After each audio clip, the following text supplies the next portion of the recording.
70 வருஷத்துக்கு முன்னாடி தெருவா பலூன் வித்தவர் இன்னைக்கு 42,000 கோடி மதிப்புள்ள ஒரு நிறுவனத்தை நிறுவிருக்காருன்னா உங்களால நம்ப முடியுதா? நம்ம தாத்தா கிட்ட கேட்டா கூட அவரோட ப்ராடக்ட் தான் ஃபர்ஸ்ட் ப்ரிஃபர் பண்ணுவாங்க. அந்த அளவுக்கு நம்பிக்கையான ப்ராடக்ட் தான் அவரோடது தாங்க. அவர் யாருன்னு தெரிஞ்சுக்க இந்த வீடியோவை ஃபுல்லா பாருங்க. Welcome to zero to hero episode 1.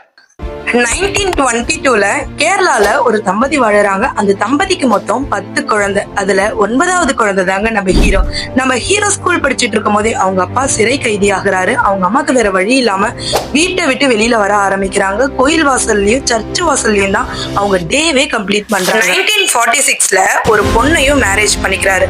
நம்மள நம்பி வந்த பொண்ணை கண்கலங்காம பாத்துக்கணும்ன்ற ஒரே ஒரு காரணத்துக்காக பலூன் கம்பெனியை ஸ்டார்ட் பண்றாரு. தெருவா அந்த பலூனை கூவி கூவி விற்கவும் செய்யறாரு. சின்ன சின்ன கூலி வேலை செஞ்சுதான் நம்ம ஹீரோ ஹையர் ஸ்டடீஸ் கம்ப்ளீட் பண்றாரு.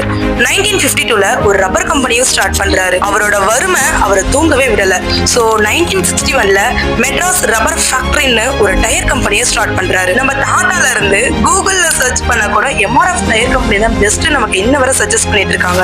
டி நகர்ல கூவி கூவி பலூன் வித்தவர் இன்னைக்கு வரலாறையே திரும்பி பார்க்க வச்ச எம்ஆர்எஃப் டயர் கம்பெனியோட முதலாளி KM மம்மன் மாப்பிள்ளை தாங்க. நம்ம ஹீரோ மம்மன் மாப்பிள்ளையை பார்த்து அமெரிக்கா ஃபயர்ஸ்டோன் கம்பெனியை மிரண்டு போனுச்சுங்க. பிசினஸ் பண்ணியே ஆகணும்னு துடிக்கிற உங்க ஃப்ரெண்ட்ஸ்க்கு ஷேர் பண்ணிட்டு do follow for more useful videos.